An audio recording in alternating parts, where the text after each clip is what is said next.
Your soundbar sounds bad because of its settings, not its hardware. So which hidden settings are secretly ruining your dialogue, bass, and Dolby Atmos performance? Today, I'll show you the essential soundbar settings that instantly unlock powerful, cinematic sound. Like the video and subscribe for honest soundbar reviews that help you buy smarter. Comment. Make sure to tell me what the next video should be about, and check the description for best prices and product links. The first and biggest mistake: fixing your TV's audio output. What if I told you your expensive soundbar isn't the real problem? Your TV is. Most people unbox a new soundbar, plug it in, and immediately start changing sound modes, bass levels, and dialogue settings. But they completely ignore the device that's sending the audio in the first place. That's a huge mistake. Your television controls the signal before your soundbar ever sees it, and if that signal is wrong, no amount of tweaking on the soundbar can fully fix it. In fact, this single TV setting is responsible for more "my soundbar doesn't sound impressive" complaints than almost anything else. The biggest culprit is your TV's digital audio output setting. On many televisions, the default option is PCM. It sounds technical, but here's what it really means. Instead of sending the original Dolby Atmos or DTS, X soundtrack directly to your soundbar, the TV processes the audio first. In many situations, it simplifies that rich surround soundtrack into basic stereo before passing it along. Imagine buying a supercar that's permanently locked in first gear. Yes, it still drives, but you'll never experience what it was actually built to do. The same thing happens here. Your Dolby Atmos soundbar can't create immersive surround sound if it never receives the original Atmos signal in the first place. The solution is surprisingly simple. Change the audio output from PCM to Bitstream or pass-through. Both settings tell your TV to stop processing the soundtrack and simply deliver the original audio directly to your soundbar. This allows your soundbar to decode advanced formats exactly as the movie studios intended. Whether you're watching Netflix, Disney+, a 4K Blu-ray, or playing the latest game console, your soundbar now receives the untouched Dolby Digital Plus, Dolby True HD, DTS, X, or Dolby Atmos signal instead of a simplified version. This one change alone can completely transform how spacious, detailed, and immersive your system sounds. Now grab your TV remote and make this your very first adjustment. On Samsung TVs, go to Settings Sound Expert Settings Digital Output Audio Format, then select Pass-Through and enable Dolby Atmos compatibility if it's available. LG users should open All Settings Sound Advanced Settings, then switch Digital Sound Output to Bitstream. Sony owners can head into Settings Display and Sound Audio Output, set Digital Audio Out to Auto or Pass-Through, and make sure eARC mode is enabled. Finally, disable your TV's internal speakers and set the audio output to HDMI ARC, eARC, or optical, depending on your setup. This creates a clean audio path and prevents echo, sync issues, and weak bass. Once you've done this, you've already unlocked performance most soundbar owners never experience. And now it's time to make sure that perfect signal travels through the right connection. The data superhighway, choosing the right connection. Even with perfect TV settings, one wrong cable can still bottleneck your entire system. This is another mistake almost nobody talks about. Many people assume every audio connection delivers the same quality, because, after all, sound still comes out. But that's simply not true. The connection between your TV and your soundbar determines how much audio information actually reaches your system. Think of it like internet speed. A slow connection still loads a web page, but it can never deliver the same performance as a high-speed fiber connection. Audio works exactly the same way. The best connection available today is HDMI eARC, and if your equipment supports it, this should always be your first choice. eARC, which stands for Enhanced Audio Return Channel, offers dramatically more bandwidth than previous standards. That extra bandwidth allows it to carry full resolution, lossless surround formats like Dolby True HD and high-quality Dolby Atmos from 4K Blu-ray players. It also creates a more reliable connection with fewer audio dropouts and better synchronization between picture and sound. Pair it with a certified ultra-high-speed HDMI cable, and you've built the strongest possible foundation for your home theater. If your equipment doesn't support eARC, don't panic, because regular HDMI ARC is still an excellent option. Standard ARC has enough bandwidth for Dolby Digital, DTS, and the Dolby Atmos format used by nearly every major streaming service through Dolby Digital Plus. That means Netflix, Disney+, Apple TV Plus, Prime Video, and most other streaming platforms can still deliver genuine Dolby Atmos using eARC. The only major limitation appears when you're playing high bitrate lossless audio from physical media like 4K Blu-ray discs. For the vast majority of streaming users, eARC continues to provide an outstanding experience that many people underestimate. Optical should only be your backup plan when HDMI isn't available. Optical connections remain perfectly capable of handling stereo audio and standard Dolby Digital 5.1 surround sound, but they simply don't have enough bandwidth for Dolby Digital Plus or any version of Dolby Atmos. If you're forced to use optical because of older equipment, your soundbar will still sound much better than your TV speakers, but you won't experience the full, immersive potential your system can deliver. So remember this simple order. eARC is always the best choice. eARC comes second, and optical should only be used when neither HDMI option is available. Once you've built this clean signal path, we can finally move on to your soundbar itself and unlock the settings that separate average sound from a true cinematic experience. Mastering your soundbar's brain. Contextual tuning.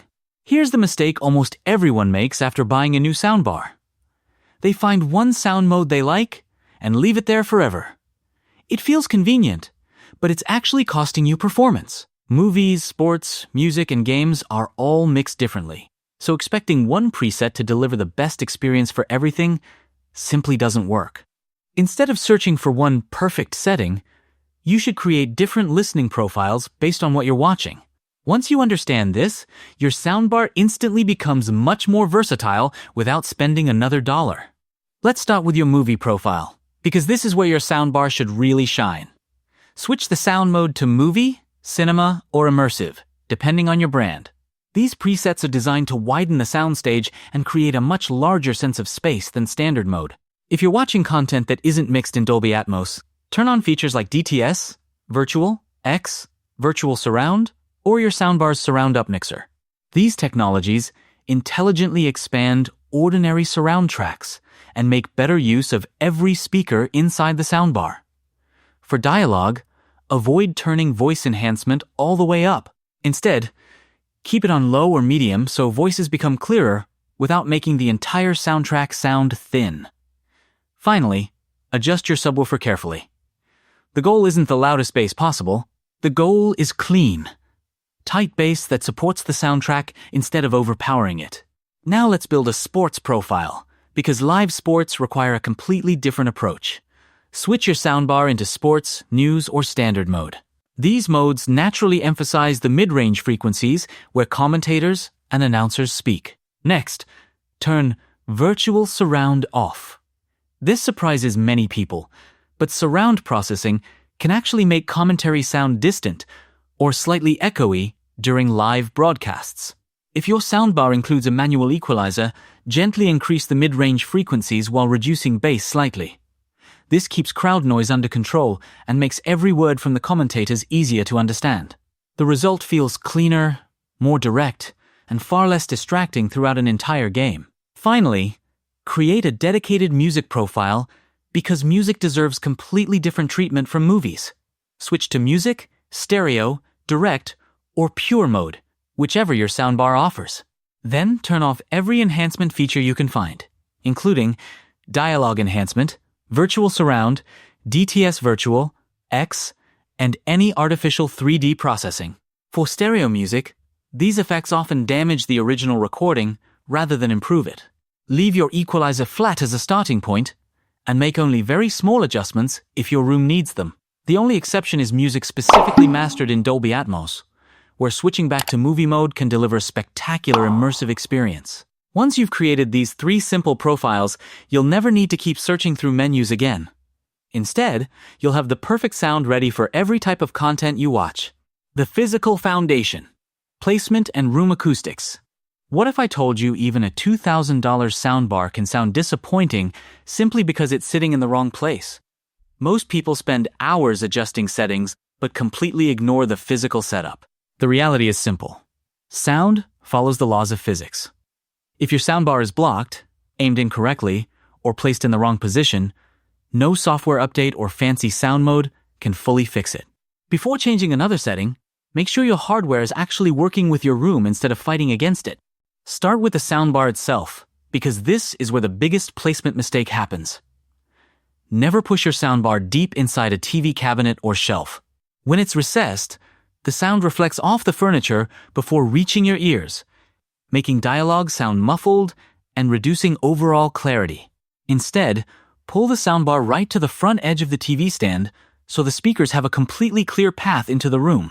If the soundbar sits below ear level, slightly tilted upward using rubber feet or a small wedge, this directs the drivers toward your listening position instead of firing into your knees, and it's especially important for Dolby Atmos models with upward-firing speakers that rely on ceiling reflections to create convincing height effects. Next comes the subwoofer, and this is where most people accidentally ruin their bass. The easiest mistake is placing it directly in a corner because it seems convenient. Unfortunately, corners naturally amplify bass frequencies, often creating a muddy, boomy sound that overwhelms dialogue and masks detail. Instead, perform what's known as the subwoofer crawl. Place the subwoofer temporarily in your main seating position, play a scene or song with consistent bass, then walk or crawl around the room listening carefully. You'll quickly notice certain locations where the bass sounds smooth, balanced, and controlled. That's the position where your subwoofer should actually live. It takes only a few minutes, but can completely transform the quality of your low frequencies. Finally, don't forget your rear speakers if your system includes them. Instead of placing them directly behind your sofa, position them slightly behind and to the sides of your main listening position. Raising them just above ear level usually creates a wider, more immersive surround field without making individual speakers obvious.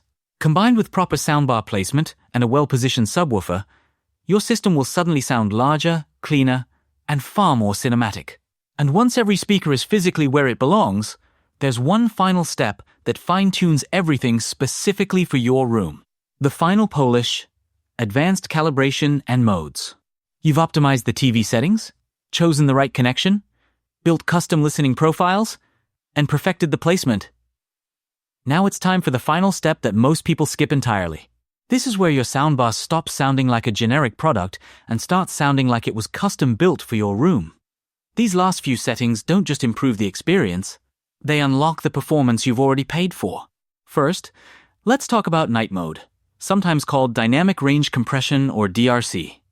This feature has a purpose, but many people leave it enabled all the time without realizing what it's doing. Night mode reduces the difference between quiet dialogue and loud action scenes, making explosions quieter while boosting softer voices. That's fantastic if you're watching a movie late at night and don't want to wake anyone else in the house. But during normal viewing, it removes one of the biggest reasons surround sound feels exciting in the first place: dynamic range. Movie soundtracks are designed to move naturally from whispers to thunderous explosions. Leave night mode turned off unless you're specifically watching late at night. Now for the feature that can completely change how your system performs: automatic room calibration. Different brands use different names. Sonos calls it TruePlay. Samsung uses SpaceFit Sound. LG offers AI room calibration. And Bose has Adaptic Q. Regardless of the name, they all do the same job. The system plays a series of test tones, measures how sound reflects around your room, and automatically adjusts the equalizer to compensate for walls, furniture, windows, and room shape. Instead of forcing you to guess the perfect settings manually, the soundbar creates a custom sound profile designed specifically for your environment. That's something no factory preset can ever do. Always perform room calibration after you've finalized every other part of the setup. Make sure the soundbar, subwoofer, and any rear speakers are already in their permanent positions before starting the process. Keep the room as quiet as possible and carefully follow the instructions inside your soundbar's companion app or on-screen guide. Once the calibration finishes, resist the temptation to keep changing settings every few minutes. Spend some time watching movies, listening to music, and letting your ears adjust to the balanced sound.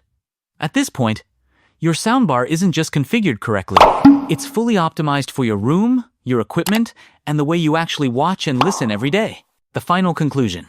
So, there you have it. You didn't need to replace your soundbar, buy a more expensive model, or spend hundreds of dollars chasing better sound. The biggest improvements were already hiding inside the settings you probably never touched. Once you understand how each part of the audio chain works together, your entire system starts performing the way it was actually designed to. Let's do one final recap.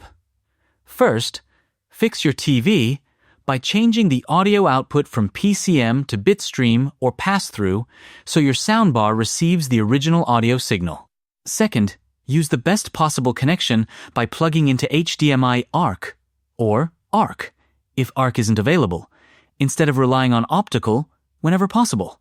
Third, stop using one sound mode for everything and create dedicated profiles for movies, sports, and music so every type of content sounds its best. Fourth, optimize the physical setup by positioning the soundbar correctly, placing the subwoofer where the bass is naturally balanced, and positioning any rear speakers for proper surround immersion. Finally, complete the setup by turning night mode off during normal viewing and running your soundbar's automatic room calibration so it can tune itself specifically for your room.